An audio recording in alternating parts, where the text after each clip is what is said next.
situação, quem estava sentado no lugar onde a Ohana está era a Aline. E a bolsa dela estava nesse lugar. Eu estava do lado. A Ohana observou que na bolsa de Aline os cartões dela estavam caindo, né? Foi lindo lá. Quando a Aline entrou na sala.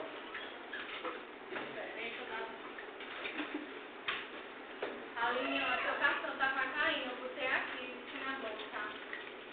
Todo mundo sabe que eu odeio que mexa nas minhas coisas, inclusive na minha bolsa. Ohana retrucou. Vai cagar, menina. E aí eu por cima é mal educada.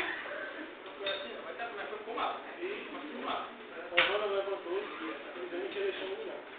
Aline, vem que vai pro seu lugar. Pode ficar aí, você já tá aí mesmo, pode ficar aí. Agora o negócio é o seguinte, toda vida eu sentei nesse lugar aí, e vocês estão querendo tomar esse lugar.